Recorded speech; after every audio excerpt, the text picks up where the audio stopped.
Pang gabi, ganito po mag-register sa SSS para magkaroon ka ng account.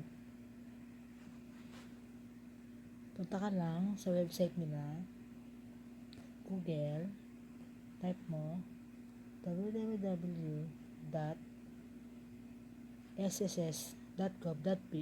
Pindutin mo lang to. Then, wait mo.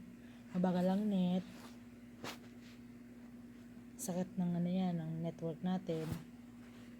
Yan. Makaka-register ka. Hay nako. Ang net natin. Walang pagbabago. Marami kasi na problema kung paano mag-register ng personal info niya sa SSS. At need na dapat ganito ang gawin bago ka pumunta ng SSS. Pero ang tagal niya mag-loading.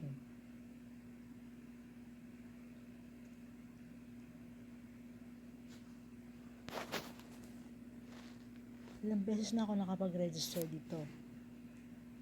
At nasubukan ko na rin mag-log in, log out.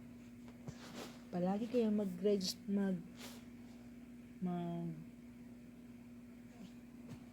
ready bago kayo magpunta dito. Mag-ready na kayo ng user ID at saka password. Kasi mag-fill up ka ng form dito para i-submit sa kanila. Pero ang tagal ng net. Ano ba yan? Paano tayo makaka-usad? Hey Globe, what's up? Yan ang problema ng mga nagmo-module pag nagsiresearch sila sa kanilang mga cellphone. Nagagamit na ang mga anak, nagagamit pa ang mga nanay. Walang masabi tingnan mo naman. Ang tagal lang mag-loading. Ano ba yan? Nakadalawang attempt na ako na ganito. Walang signal yata. So, tomorrow siguro, meron na. Ang tagal.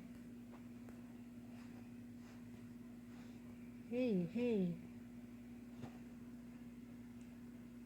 Di ba? Ang tagal niya.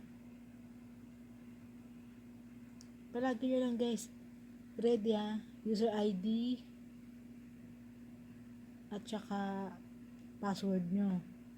Kailangan may isang capital letter sa user ID at saka sa password. May number din. Hindi pwedeng puro letter lang.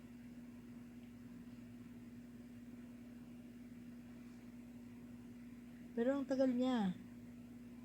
After nyo mag-register to, mag-fill up ka ng form dito, sasabit mo, susunod, subukan mo mag-login. Doon mo na makikita yung mga contribution mo. Pero ang tagal. Paano ko ma-demo sa inyo yung na-experience ko na kung paano mag-register? Madali lang siya guys. Huwag kayong text sa page ng SSS. Mas mahirap kayong sagutin doon. Mas madali itong process na to. Pero balik ako guys